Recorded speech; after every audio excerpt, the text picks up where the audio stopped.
அனைவருக்கும் வணக்கம். Welcome to Joshna life style vlog.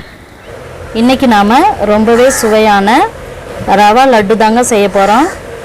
ரொம்பவே டேஸ்டியான இந்த லட்டு எப்படி செய்கிறதுன்னு வாங்க வீடியோக்குள்ளே போய் பார்க்கலாம்.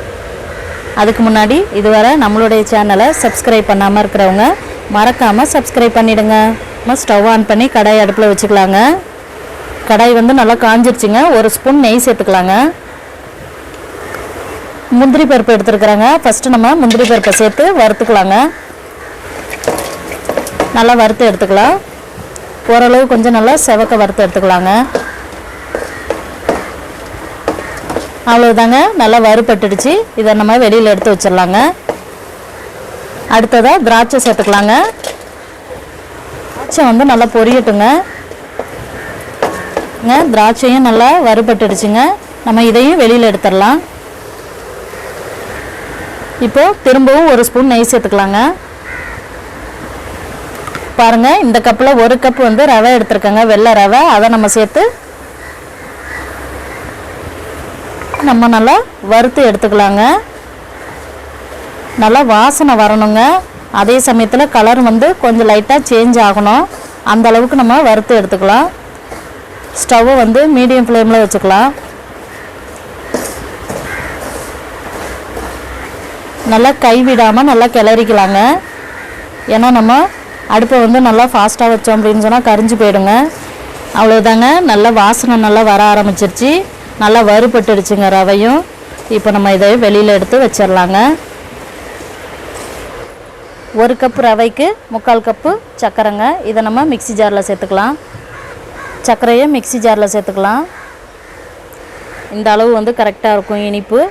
இப்போ ஒரு 5 ஏலக்காய் எடுத்துருக்கேன். அதையும் நான் இந்த சர்க்கரை கூடவே சேர்த்துட்றேன். மிக்சியில் சேர்த்துட்டு நல்லா பவுட்ரு பண்ணி எடுத்துக்கலாம்.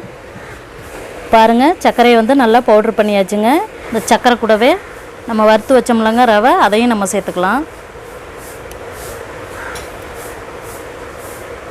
ரவையும் சேர்த்தாச்சுங்க. இப்போ மிக்சியில் சேர்த்துட்டு ரொம்ப வேண்டாங்க, ஒரு 2 சுற்று சுற்றி எடுத்துக்கலாம். பாருங்கள், மிக்சியில் 2 சுற்று சுற்றி எடுத்தாச்சுங்க. ரவை சேர்த்த பிறகு ரொம்பவும் நம்ம அரைக்கக்கூடாது. இப்போ நம்ம இதை பவுலில் மாற்றிக்கலாம். பாருங்கள், இப்போ நம்ம இதை கொஞ்சம் நல்லா பெரிய பாத்திரத்தில் நம்ம சேர்த்துக்கலாங்க.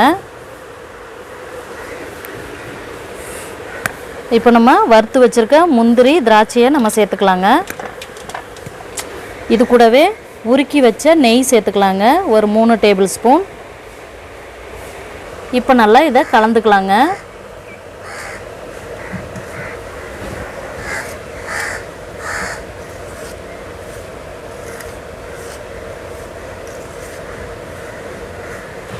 இது கூடவே பாருங்கள், கொஞ்சமாக காய்ச்சி ஆற வச்ச பால் கொஞ்சம் சேர்த்து நல்லா கலந்துக்கலாங்க.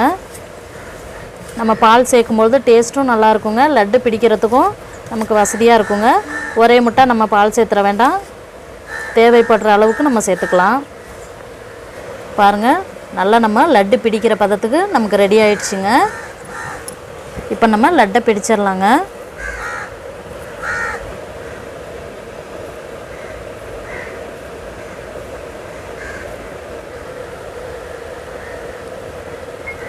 பாருங்கள், நல்லா லட்டு பிடிச்சாச்சுங்க. பாருங்கள், நல்லா சுவையான லட்டு தயாராக இருக்குதுங்க. இப்போ இது போலவே நம்ம எல்லா லட்டும் ரெடி பண்ணிடலாம்.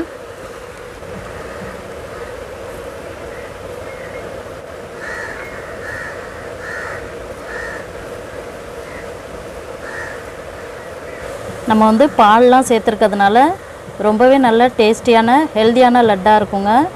பாருங்கள், நல்ல ஒரு சுவையான ரவா லட்டு ரெடியாக இருக்குது. பாருங்கள், இதை நல்லா ஒரு டப்பாவில் போட்டுட்டு ஃப்ரிட்ஜில் வச்சு ஒரு 2 நாளைக்கு வச்சு சாப்பிட்லாங்க. ரொம்பவே நல்லா டேஸ்டியாக இருக்கும். நீங்களும் உங்கள் வீட்டில் ட்ரை பண்ணி பாருங்கள். எப்படி இருக்குன்னு உங்கள் கருத்துக்களை கமெண்ட் பண்ணுங்கள். இந்த வீடியோ பிடிச்சிருந்தா ஒரு லைக் கொடுத்துருங்க. இதுவரை நம்மளோட சேனலை சப்ஸ்கிரைப் பண்ணாதவங்க மறக்காமல் சப்ஸ்கிரைப் பண்ணிவிடுங்க. பக்கத்தில் இருக்கிற பெல் ஐக்கானையும் கிளிக் பண்ணி ஆளுங்கிற ஆப்ஷனையும் ஓகே கொடுத்துருங்க. அப்போ தான் நான் டெய்லி போடுற வீடியோ உங்களுக்கு நோட்டிஃபிகேஷனாக வரும். நன்றி, வணக்கம்.